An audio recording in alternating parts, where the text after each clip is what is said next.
একটা মূর্খ আমাকে কিছুদিন আগে কমেন্ট করছে, এই মূর্খ সিঙ্গাপুরে থাকে, যে আপনি থাকেন হচ্ছে সিঙ্গাপুরে, তো আপনি ইউরোপ সম্পর্কে ভিডিও বানান অথবা ইউরোপ সম্পর্কে আপনি এই কি বুঝেন। তো এই মূর্খর উদ্দেশ্যে আমি বলতে চাই, দেখ তোর বাপ যারা এজেন্সি বাংলাদেশে আছে, তুই কিন্তু ওই এজেন্সির কাছে যখন মানে তোর ফাইল জমা দেশ, ওরা কিন্তু বাংলাদেশ থেকে হচ্ছে তোর ফাইলটা প্রসেসিং করে, ঠিক আছে। ওরা ইউরোপ যায় কিন্তু তোর ফাইল প্রসেসিং করে না।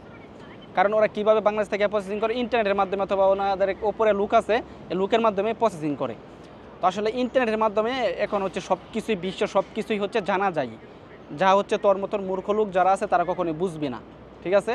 তো ইন্টারনেট সম্পর্কে যদি বুঝোস, অবশ্যই হচ্ছে কোন দেশের ভিসা হইতেছে, কোন দেশের ভিসা হইতেছে না, অথবা বর্তমানে হচ্ছে বাংলাদেশ থেকে হচ্ছে ওয়ার্ক পারমিটে কতজন লোক হচ্ছে গেছে, সকল ডিটেলসে কিন্তু ইন্টারনেটে থাকে, ঠিক আছে। বাংলাদেশ থেকে হচ্ছে যারা হচ্ছে বিএমইটি কাট করে হচ্ছে বিদেশে যায়, কোন দেশে কত হাজার লোক গেছে, প্রতি বছরে হচ্ছে একটা ডিটেলস ইন্টারনেটে থাকে।